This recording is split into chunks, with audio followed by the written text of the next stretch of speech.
সাবেক প্রধানমন্ত্রী শেখ হাসিনা ভারতে কোন স্ট্যাটাসে রয়েছেন তা জানা নেই বাংলাদেশের অন্তর্বর্তী সরকারের। শুধু তাই নয়, শেখ হাসিনা সেখানে অবস্থানের বিষয় এখন পর্যন্ত দিল্লির কাছে আনুষ্ঠানিকভাবে জানতেও চায়নি ঢাকা।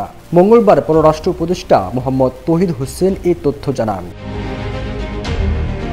তিনি বলেন, শেখ হাসিনা কি স্ট্যাটাসে ভারতে রয়েছেন তা এখনও আনুষ্ঠানিকভাবে জানতে চায়নি বাংলাদেশ। এক প্রশ্নের জবাবে উপদেষ্টা বলেন, আমরা অফিসিয়ালি কিছু জানি না।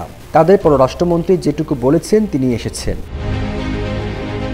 ছাত্র জনতার গণ অভ্যুত্থানের মুখে গত 5 আগস্ট পদত্যাগ করে দেশ ত্যাগ করে ভারতে পালিয়ে যান শেখ হাসিনা।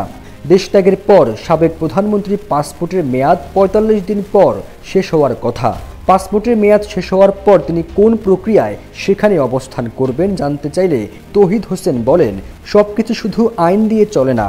ভারত সরকার তাকে আশ্রয় দিয়েছে, তিনি সেখানে থাকছেন। আমাদের এটা সেভাবেই দেখতে হবে।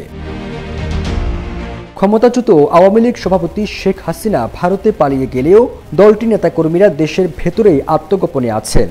শেখ হাসিনা সরকারের মন্ত্রী, এমপি এবং প্রভাবশালী নেতাকর্মীরাও আত্মগোপনে আছেন। তবে এর মধ্যে গ্রেপ্তার হয়ে রিমান্ডেও আছেন বেশ কয়েকজন প্রভাবশালী মন্ত্রী। আবার অনেকে রিমান্ড শেষে কারাগারে আছেন। রিমান্ডে মন্ত্রী, এমপিরা হাসিনা সরকারের নানা অপরাধ কর্মকাণ্ডের ভয়াবহ তথ্য দিয়েছেন। ফিরোজ আলম, জয় জয়দীপ।